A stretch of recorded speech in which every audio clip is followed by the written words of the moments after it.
9. The Adventure of the Engineer's Thumb. From the Adventures of Sherlock Holmes. Read by Chuck Brown.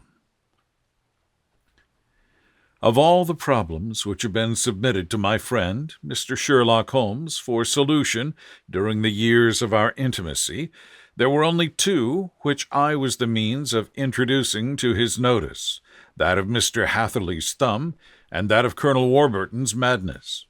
Of these, the latter may have afforded a finer field for an acute and original observer, but the other was so strange in its inception and so dramatic in its details that it may be the more worthy of being placed upon record, even if it gave my friend fewer openings for those deductive methods of reasoning by which he achieved such remarkable results. The story has, I believe, been told more than once in the newspapers, but, like all such narratives, its effect is much less striking when set forth en bloc in a single half-column of print than when the facts slowly evolve before your own eyes, and the mystery clears gradually away as each new discovery furnishes a step which leads on to the complete truth. At the time, the circumstances made a deep impression upon me, and the lapse of 2 years has hardly served to weaken the effect. It was in the summer of '89, not long after my marriage, that the events occurred which I am now about to summarize. I had returned to civil practice and had finally abandoned Holmes in his Baker Street rooms, although I continually visited him and occasionally even persuaded him to forego his bohemian habits so far as to come and visit us. My practice had steadily increased, and as I happened to live at no very great distance from Paddington Station, I got a few patients from among the officials. One of these, whom I had cured of a painful and lingering disease, was never weary of advertising my virtues and of endeavoring to send me on every sufferer over whom he might have any influence. One morning, at a little before 7 o'clock, I was awakened by the maid tapping at the door to announce that 2 men had come from Paddington and were waiting in the consulting room. I dressed hurriedly, for I knew by experience that railway cases were seldom trivial, and hastened downstairs. As I descended, my old ally, the guard, came out of the room and closed the door tightly behind him. "I've got him here," he whispered, jerking his thumb over his shoulder. "He's all right." "What is it, then?" I asked, for his manner suggested that it was some strange creature which he had caged up in my room. "It's a new patient," he whispered. "I thought I'd bring him round myself. Then he couldn't slip away. There he is, all safe and sound. I must go now, Doctor. I have my duties, just the same as you." And off he went, this trusty tout, without even giving me time to thank him. I entered my consulting room and found a gentleman seated by the table. He was quietly dressed in a suit of heather tweed, with a soft cloth cap which he had laid down upon my books. Round one of his hands he had a handkerchief wrapped, which was mottled all over with blood-stains. He was young, not more than 25, I should say, with a strong masculine face, but he was exceedingly pale, and gave me the impression of a man who was suffering from some strong agitation, which it took all his strength of mind to control. "I am sorry to knock you up so early, Doctor," said he, "but I have had a very serious accident during the night. I came in by train this morning, and on inquiring at Paddington as to where I might find a doctor, a worthy fellow very kindly escorted me here. I gave the maid a card, but I see that she has left it upon the side table." I took it up and glanced at it. "Mr. Victor Hatherley, hydraulic engineer, 16A Victoria Street, 3rd floor." That was the name, style, and abode of my morning visitor. "I regret that I have kept you waiting," said I, sitting down in my library chair. "You are fresh from a night journey, I understand, which is in itself a monotonous occupation." "Oh, my night could not be called monotonous," said he, and laughed. He laughed very heartily, with a high ringing note, leaning back in his chair and shaking his sides. All my medical instincts rose up against that laugh. "Stop it," I cried. "Pull yourself together." and I poured some water from a carafe. It was useless, however. He was off in one of those hysterical outbursts which come upon a strong nature when some great crisis is over and gone. Presently he came to himself once more, very weary and pale-looking. "I've been making a fool of myself," he gasped. "Not at all. Drink this." I dashed some brandy into the water, and the color began to come back to his bloodless cheeks. "That's better," said he. "And now, doctor, perhaps you would kindly attend to my thumb, or rather to the place where my thumb used to be." He unwound the handkerchief and held out his hand. It gave even my hardened nerves a shudder to look at it. There were 4 protruding fingers and a horrid red spongy surface where the thumb should have been. It had been hacked or torn right out from the roots. "Good heavens!" I cried. "This is a terrible injury. It must have bled considerably." "Yes, it did. I fainted when it was done, and I think that I must have been senseless for a long time. When I came to, I found that it was still bleeding, so I tied one end of my handkerchief very tightly round the wrist and braced it up with a twig." "Excellent. You should have been a surgeon." "It is a question of hydraulics, you see, and came within my own province." "This has been done," said I, examining the wound, "by a very heavy and sharp instrument." "A thing like a cleaver," said he. "An accident, I presume?" "By no means." "What? A murderous attack?" "Very murderous indeed." "You horrify me." I sponged the wound, cleaned it, dressed it, and finally covered it over with cotton wadding and carbolized bandages. He lay back without wincing, though he bit his lip from time to time. "How is that?" I asked when I had finished. "Capital.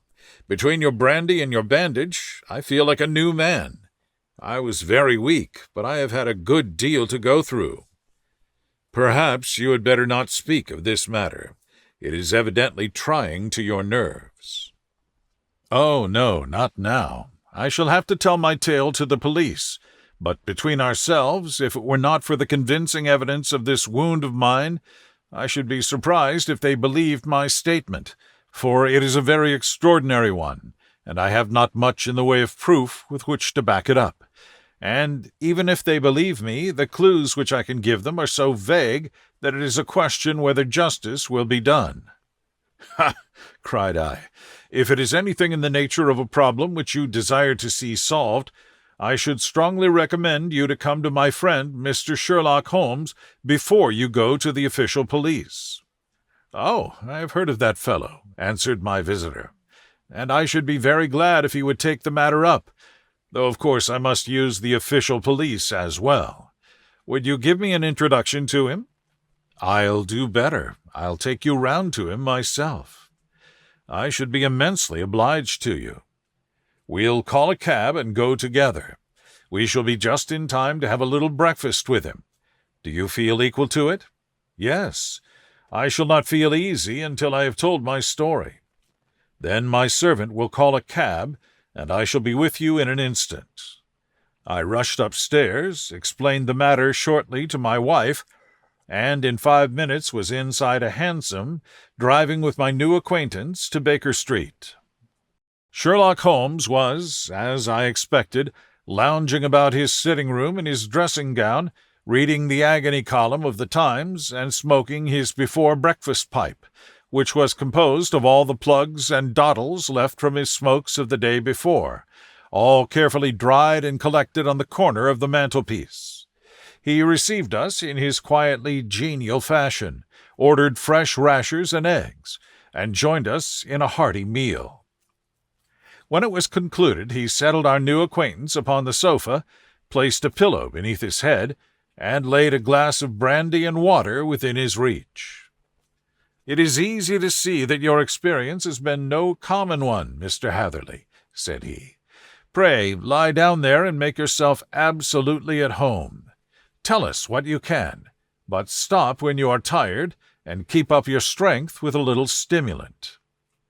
"Thank you," said my patient, "but I have felt another man since the doctor bandaged me, and I think that your breakfast has completed the cure.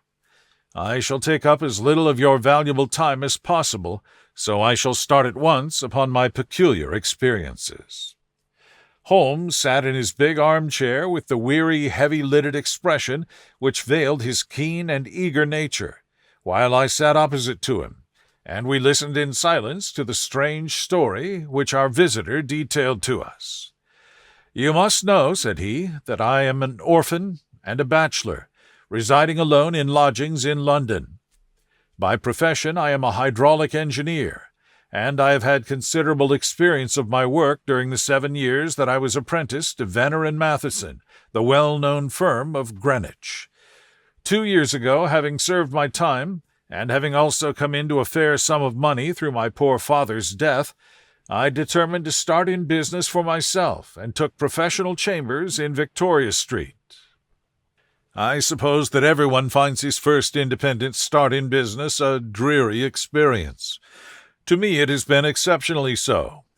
During 2 years I have had 3 consultations and 1 small job, and that is absolutely all that my profession has brought me. My gross takings amount to £27 10s. Every day from 9 in the morning until 4 in the afternoon, I waited in my little den until at last my heart began to sink, and I came to believe that I should never have any practice at all. Yesterday, however, just as I was thinking of leaving the office, my clerk entered to say there was a gentleman waiting who wished to see me upon business. He brought up a card, too, with the name of Colonel Lysander Stark engraved upon it. Close at his heels came the colonel himself, a man rather over the middle size, but of an exceeding thinness. I do not think that I have ever seen so thin a man. His whole face sharpened away into nose and chin, and the skin of his cheeks was drawn quite tense over his outstanding bones. Yet his emaciation seemed to be his natural habit, and due to no disease, for his eye was bright, his step brisk, and his bearing assured. He was plainly but neatly dressed, and his age, I should judge, would be nearer 40 than 30. "Mr. Hatherley," said he, with something of a German accent, "you have been recommended to me, Mr. Hatherley, as being a man who is not only proficient in his profession, but is also discreet and capable of preserving a secret." I bowed, feeling as flattered as any young man would at such an address. "May I ask who it was who gave me so good a character?" "Well, perhaps it is better that I should not tell you that just at this moment. I have it from the same source that you are both an orphan and a bachelor, and are residing alone in London." "That is quite correct," I answered, "but you will excuse me if I say that I cannot see how all this bears upon my professional qualifications.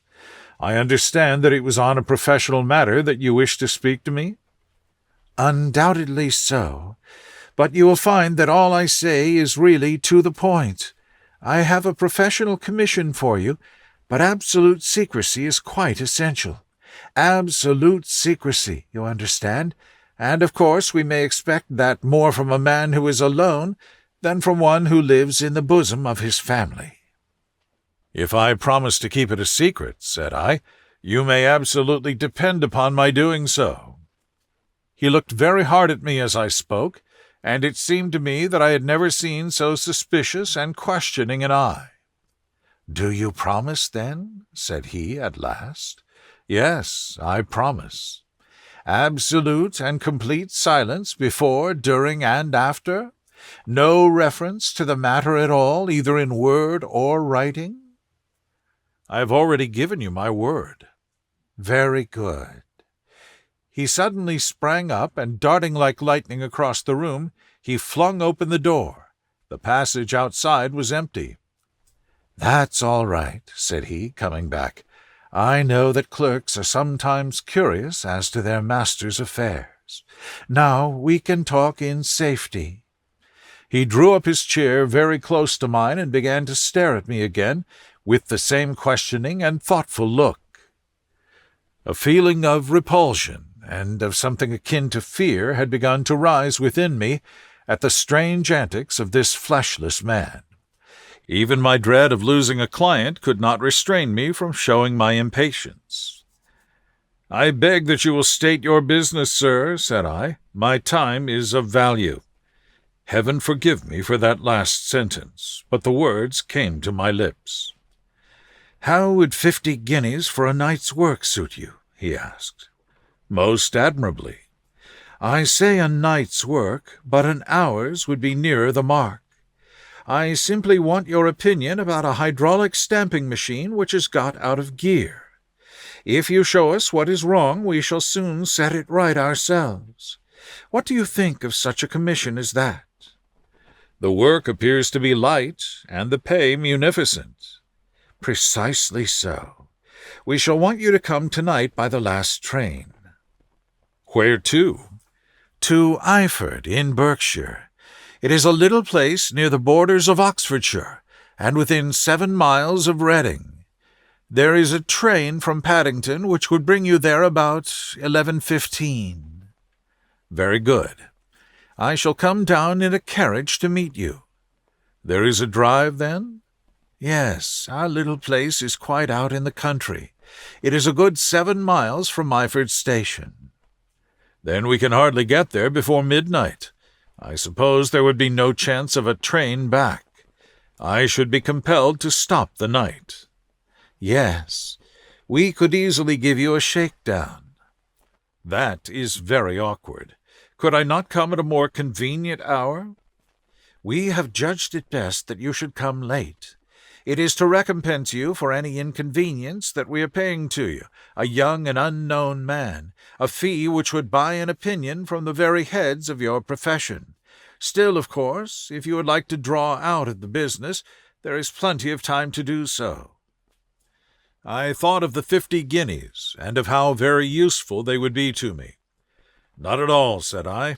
"I shall be very happy to accommodate myself to your wishes. I should like, however, to understand a little more clearly what it is that you wish me to do." "Quite so. It is very natural that the pledge of secrecy which we have exacted from you should have aroused your curiosity. I have no wish to commit you to anything without your having it all laid before you. I suppose that we are absolutely safe from eavesdroppers?" "Entirely." "Then the matter stands thus. You are probably aware that Fuller's earth is a valuable product, and that it is only found in 1 or 2 places in England." "I have heard so." "Some little time ago I bought a small place, a very small place, within 10 miles of Reading.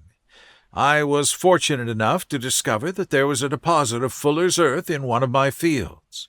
On examining it, however, I found that this deposit was a comparatively small one, and that it formed a link between 2 very much larger ones upon the right and left, both of them, however, in the grounds of my neighbors. These good people were naturally absolutely ignorant that their land contained that which was quite as valuable as a gold mine.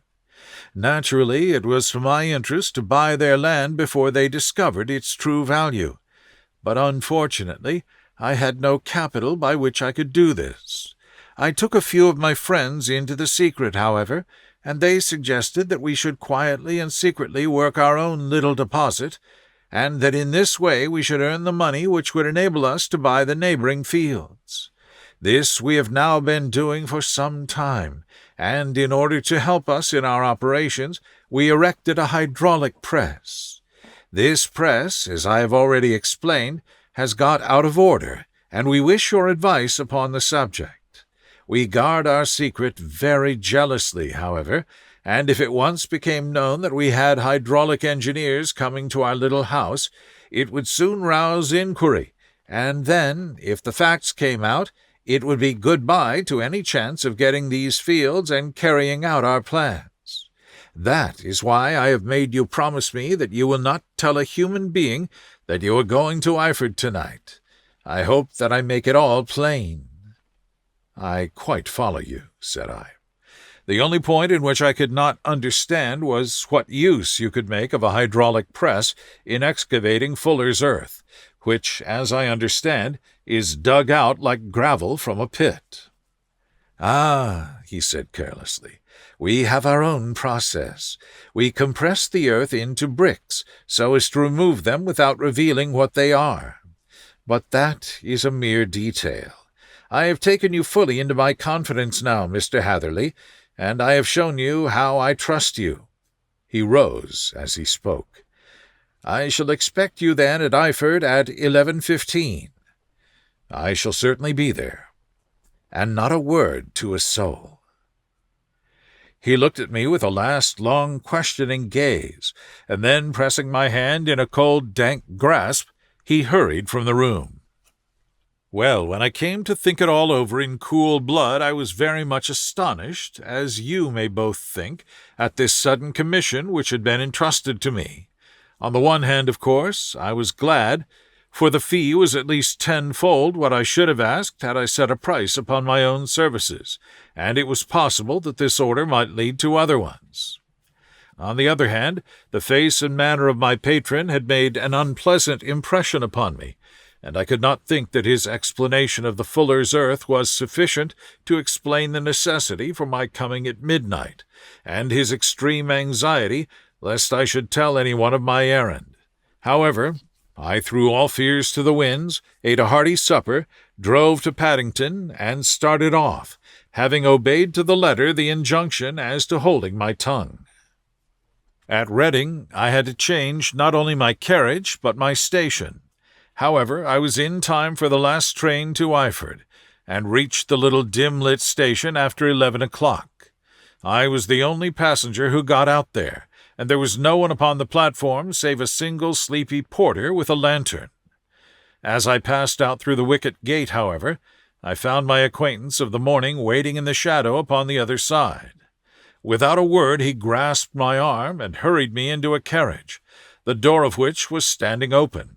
He drew up the windows on either side, tapped on the woodwork, and away we went as fast as the horse could go. "One horse?" interjected Holmes. "Yes, only one." "Did you observe the color?" "Yes, I saw it by the side-lights when I was stepping into the carriage. It was a chestnut." "Tired-looking or fresh?" "Oh, fresh and glossy." "Thank you. I am sorry to have interrupted you. Pray continue your most interesting statement." Away we went then, and we drove for at least an hour. Colonel Lysander Stark had said that it was only 7 miles, but I should think, from the rate that we seemed to go, and from the time that we took, that it must have been nearer 12.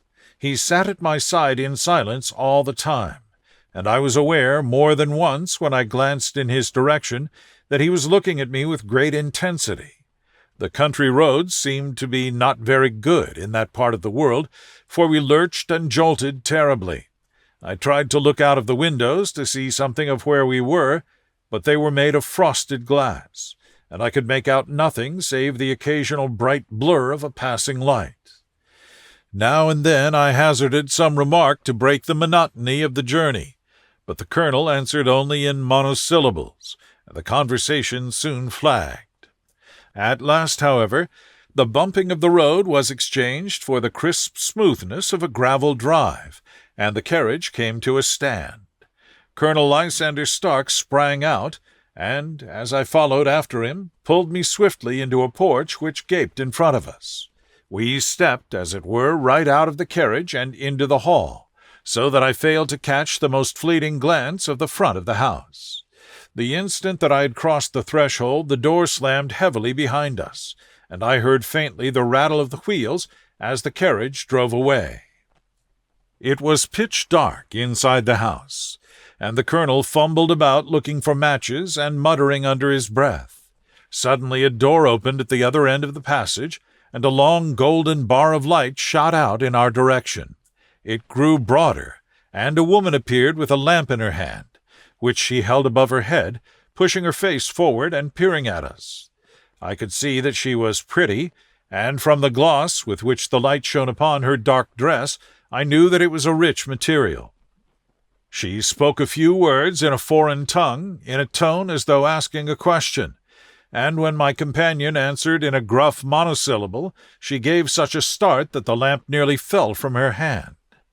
Colonel Stark went up to her, whispered something in her ear, and then, pushing her back into the room from whence she had come, he walked towards me again with the lamp in his hand. "Perhaps you will have the kindness to wait in this room for a few minutes," said he, throwing open another door. It was a quiet, plainly furnished room, with a round table in the center, on which several German books were scattered. Colonel Stark laid down the lamp on the top of the harmonium beside the door. "I shall not keep you waiting an instant," said he, and vanished into the darkness. I glanced at the books upon the table, and in spite of my ignorance of German, I could see that 2 of them were treatises on science, the others being volumes of poetry. Then I walked across to the window, hoping that I might catch some glimpse of the countryside, but an oak shutter, heavily barred, was folded across it. It was a wonderfully silent house. There was an old clock ticking loudly somewhere in the passage, but otherwise everything was deadly still. A vague feeling of uneasiness began to steal over me. Who were these German people, and what were they doing living in this strange, out-of-the-way place? And where was the place? I was 10 miles or so from Eyford. That was all I knew, but whether north, south, east, or west, I had no idea.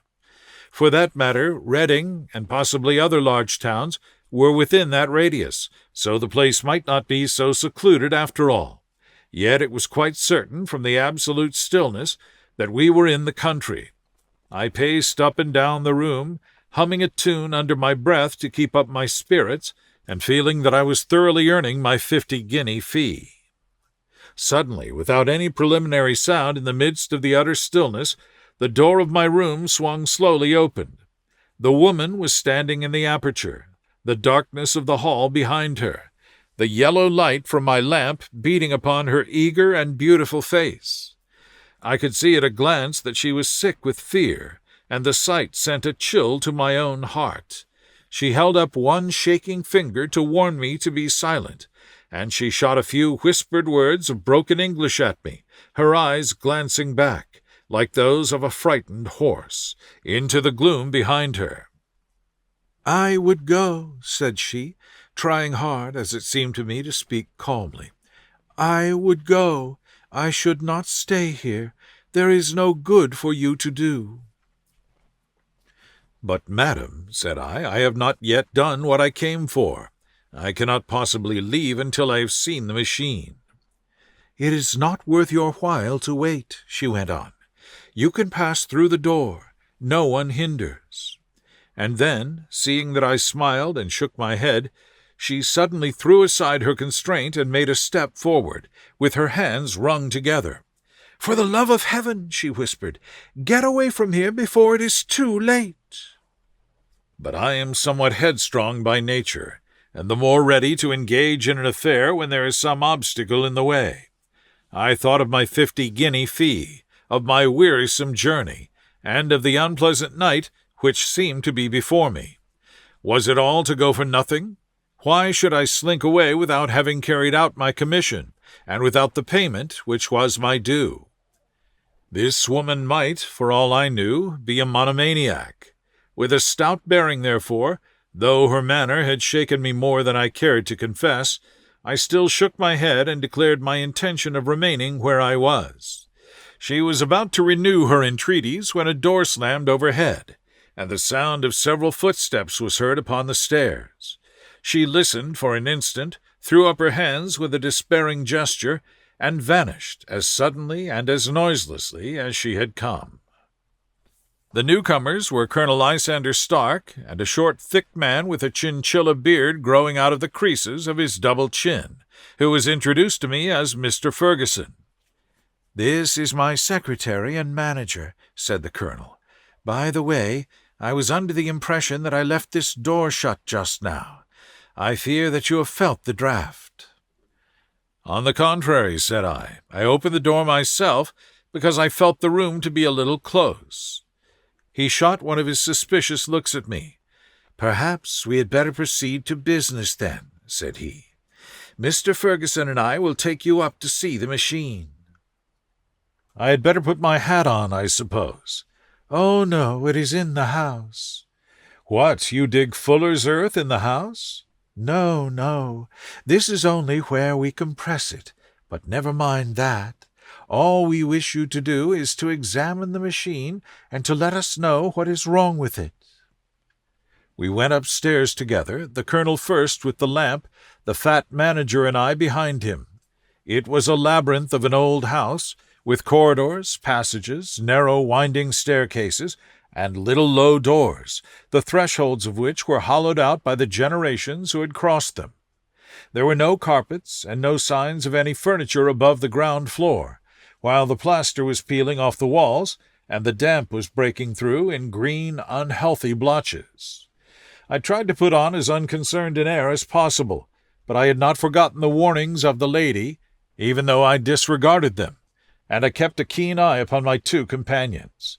Ferguson appeared to be a morose and silent man, but I could see from the little he said that he was at least a fellow countryman. Colonel Lysander Stark stopped at last before a low door, which he unlocked. Within was a small square room, in which the three of us could hardly get at one time. Ferguson remained outside, and the colonel ushered me in. "We are now," said he, "actually within the hydraulic press, and it would be a particularly unpleasant thing for us if anyone were to turn it on. The ceiling of this small chamber is really the end of the descending piston, and it comes down with the force of many tons upon this metal floor. There are small lateral columns of water outside which receive the force, and which transmit and multiply it in the manner which is familiar to you. The machine goes readily enough, but there is some stiffness in the working of it, and it has lost a little of its force. Perhaps you will have the goodness to look it over and to show us how we can set it right." I took the lamp from him, and I examined the machine very thoroughly. It was indeed a gigantic one, and capable of exercising enormous pressure. When I passed outside, however, and pressed down the levers which controlled it, I knew at once by the whishing sound that there was a slight leakage, which allowed a regurgitation of water through one of the side cylinders. An examination showed that one of the india-rubber bands, which was round the head of a driving rod, had shrunk so as not quite to fill the socket along which it worked.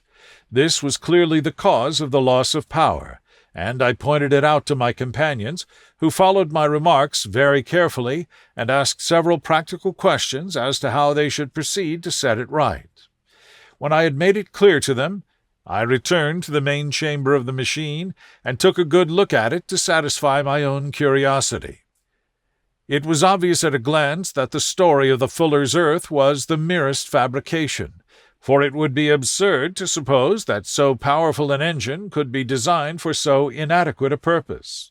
The walls were of wood, but the floor consisted of a large iron trough, and when I came to examine it, I could see a crust of metallic deposit all over it.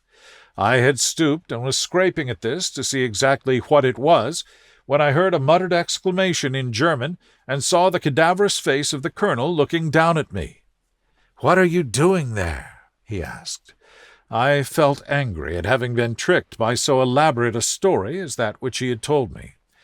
"I was admiring your fuller's earth," said I. "I think that I should be better able to advise you as to your machine if I knew what the exact purpose was for which it was used." The instant that I uttered the words, I regretted the rashness of my speech. His face set hard, and a baleful light sprang up in his grey eyes. "Very well," said he, "you shall know all about the machine." He took a step backward, slammed the little door, and turned the key in the lock. I rushed towards it and pulled at the handle, but it was quite secure, and did not give in the least to my kicks and shoves. "Hello!" I yelled. "Hello, Colonel! Let me out!" And then suddenly in the silence I heard a sound which set my heart into my mouth. It was the clank of the levers and the swish of the leaking cylinder. He had set the engine at work. The lamp still stood upon the floor where I had placed it when examining the trough. By its light I saw that the black ceiling was coming down upon me, slowly, jerkily, but, as none knew better than myself, with a force which must within a minute grind me to a shapeless pulp. I threw myself screaming against the door and dragged with my nails at the lock. I implored the colonel to let me out, but the remorseless clanking of the levers drowned my cries. The ceiling was only a foot or two above my head, and with my hand upraised I could feel its hard, rough surface. Then it flashed through my mind that the pain of my death would depend very much upon the position in which I met it. If I lay on my face, the weight would come down upon my spine, and I shuddered to think of that dreadful snap. Easier the other way, perhaps, and yet had I the nerve to lie and look up at that deadly black shadow wavering down upon me?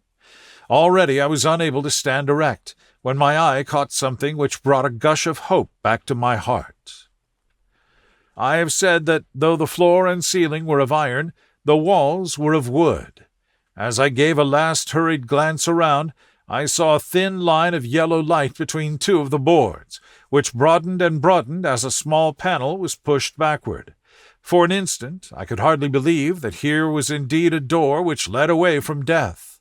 The next instant I threw myself through and lay half fainting upon the other side. The panel had closed again behind me, but the crash of the lamp, and a few moments afterwards the clang of the two slabs of metal, told me how narrow had been my escape.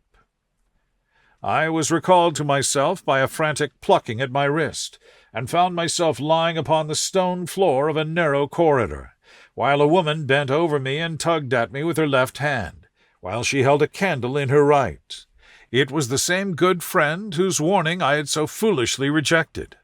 "Come, come," she cried breathlessly. "They will be here in a moment. They will see that you are not there. Oh, do not waste the so precious time, but come."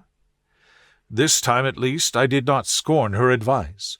I staggered to my feet and ran with her along the corridor and down a winding stair. The latter led to another broad passage, and just as we reached it we heard the sound of running feet and the shouting of two voices, one answering the other from the floor on which we were, and from the one beneath. My guide stopped and looked about her like one who is at her wits' end. Then she threw open a door which led into a bedroom, through the window of which the moon was shining brightly. "It is your only chance," said she. "It is high, but it may be that you can jump it." As she spoke, a light sprang into view at the further end of the passage, and I saw the lean figure of Colonel Lysander Stark rushing forward with a lantern in one hand and a weapon like a butcher's cleaver in the other. I rushed across the bedroom, flung open the window, and looked out. How quiet and sweet and wholesome the garden looked in the moonlight, and it could not be more than 30 feet down. I clambered out upon the sill, but I hesitated to jump until I should have heard what passed between my saviour and the ruffian who pursued me. If she were ill used, then at any risks I was determined to go back to her assistance. The thought had hardly flashed through my mind before he was at the door, pushing his way past her, but she threw her arms round him and tried to hold him back. "Fritz, Fritz," she cried in English, "remember your promise after the last time. You said it should not be again. He will be silent. Oh, he will be silent." "You're mad, Elise," he shouted, struggling to break away from her. "You will be the ruin of us. He has seen too much. Let me pass, I say." He dashed her to one side, and rushing to the window, cut at me with his heavy weapon. I had let myself go, and was hanging by the hands to the sill when his blow fell. I was conscious of a dull pain, my grip loosened, and I fell into the garden below. I was shaken, but not hurt by the fall, so I picked myself up and rushed off among the bushes as hard as I could run, for I understood that I was far from being out of danger yet. Suddenly, however, as I ran, a deadly dizziness and sickness came over me. I glanced down at my hand, which was throbbing painfully, and then for the first time saw that my thumb had been cut off, and that the blood was pouring from my wound. I endeavored to tie my handkerchief round it, but there came a sudden buzzing in my ears, and next moment I fell in a dead faint among the rose bushes.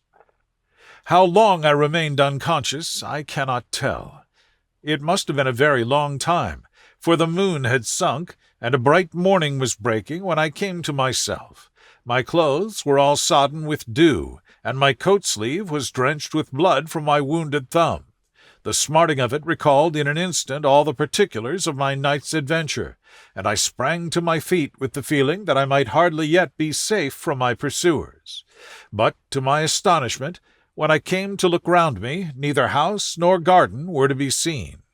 I had been lying in an angle of the hedge close by the road, and just a little lower down was a long building, which proved, upon my approaching it, to be the very station at which I had arrived upon the previous night. Were it not for the ugly wound upon my hand, all that had passed during those dreadful hours might have been an evil dream. Half-dazed, I went into the station and asked about the morning train. There would be one to Reading in less than an hour. The same porter was on duty, I found, as had been there when I arrived. I inquired of him whether he had ever heard of Colonel Lysander Stark. The name was strange to him. Had he observed a carriage the night before waiting for me? No, he had not. Was there a police station anywhere near? There was one about 3 miles off. It was too far for me to go, weak and ill as I was. I determined to wait until I got back to town before telling my story to the police. It was a little past 6 when I arrived, so I went first to have my wound dressed, and then the doctor was kind enough to bring me along here. I put the case into your hands, and shall do exactly what you advise." We both sat in silence for some little time after listening to this extraordinary narrative. Then Sherlock Holmes pulled down from the shelf one of the ponderous commonplace books in which he placed his cuttings. "Here is an advertisement which will interest you," said he. "It appeared in all the papers about a year ago. Listen to this. Lost on the 9th instance, Mr. Jeremiah Hayling, aged 26, a hydraulic engineer. Left his lodgings at 10 o'clock at night, and has not been heard of since. Was dressed in, etc., etc. Ha! That represents the last time that the colonel needed to have his machine overhauled, I fancy." "Good heavens!" cried my patient. "Then that explains what the girl said." "Undoubtedly. It is quite clear that the colonel was a cool and desperate man, who was absolutely determined that nothing should stand in the way of his little game, like those out-and-out pirates who will leave no survivor from a captured ship. Well, every moment now is precious, so if you feel equal to it, we shall go down to Scotland Yard at once, as a preliminary to starting for Eyford.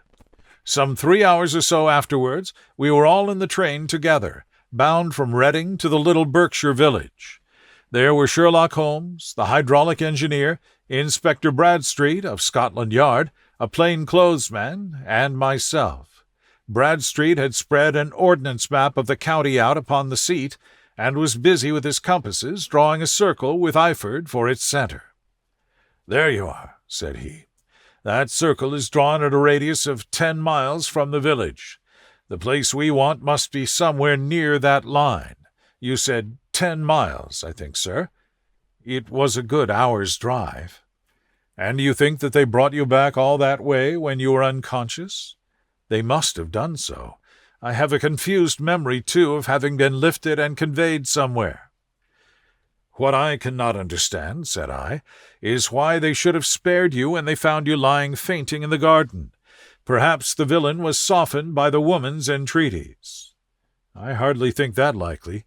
I never saw a more inexorable face in my life." "Oh, we shall soon clear up all that," said Bradstreet. "Well, I've drawn my circle, and I only wish I knew at what point upon it the folk that we are in search of are to be found." "I think I could lay my finger on it," said Holmes quietly. "Really now," cried the inspector, "you have formed your opinion. Come now, we shall see who agrees with you. I say it is south, for the country is more deserted there." "And I say east," said my patient. "I am for west," remarked the plain-clothes man. "There are several quiet little villages up there." "And I am for north," said I, "because there are no hills there, and our friend says that he did not notice the carriage go up any." "Come," cried the inspector, laughing, "it's a very pretty diversity of opinion.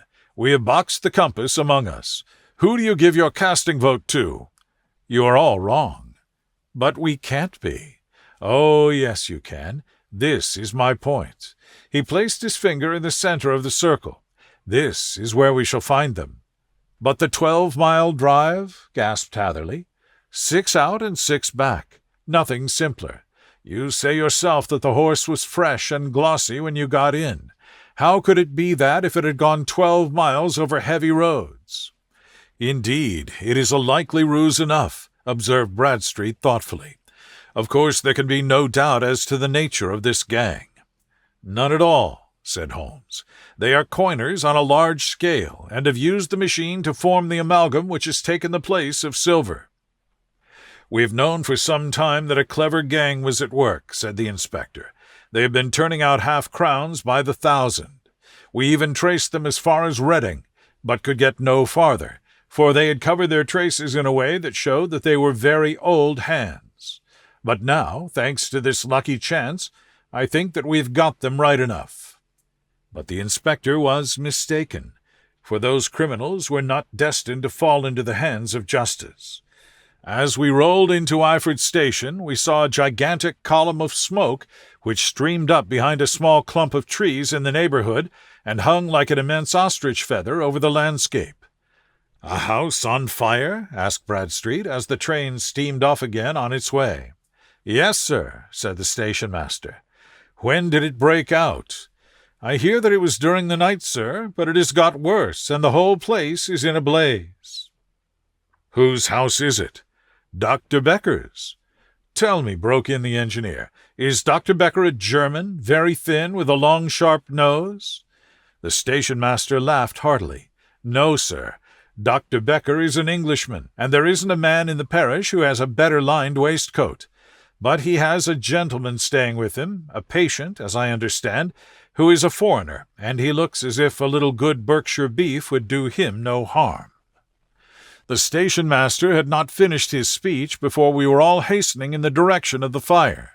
The road topped a low hill, and there was such a great widespread whitewashed building in front of us, spouting fire at every chink and window, while in the garden in front 3 fire engines were vainly striving to keep the flames under. "That's it!" cried Hatherley, in intense excitement. "There is the gravel drive, and there are the rose bushes where I lay. That second window is the one that I jumped from."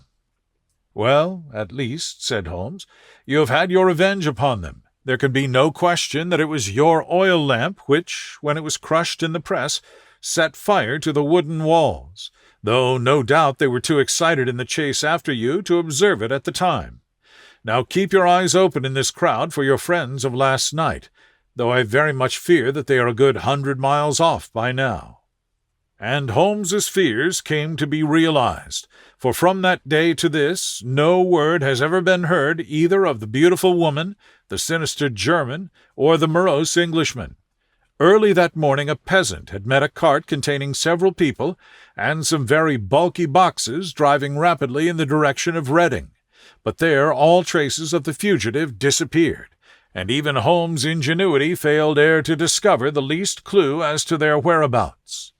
The firemen had been much perturbed at the strange arrangements which they had found within, and still more so by discovering a newly severed human thumb upon a window-sill of the second floor. About sunset, however, their efforts were at last successful, and they subdued the flames, but not before the roof had fallen in, and the whole place had been reduced to such absolute ruin that, save some twisted cylinders and iron piping, not a trace remained of the machinery which had cost our unfortunate acquaintance so dearly. Large masses of nickel and of tin were discovered, stored in an outhouse, but no coins were to be found, which may have explained the presence of those bulky boxes which have already been referred to. How our hydraulic engineer had been conveyed from the garden to the spot where he recovered his senses might have remained forever a mystery, were it not for the soft mold, which told us a very plain tale. He had evidently been carried down by 2 persons, one of whom had remarkably small feet, and the other unusually large ones. On the whole, it was most probable that the silent Englishman, being less bold or less murderous than his companion, had assisted the woman to bear the unconscious man out of the way of danger. "Well," said our engineer ruefully, as we took our seats to return once more to London, "it has been a pretty business for me. I have lost my thumb, and I have lost a 50-guinea fee. And what have I gained?" "Experience," said Holmes, laughing. "Indirectly it may be of value, you know. You have only to put it into words to gain the reputation of being excellent company for the remainder of your existence." The end.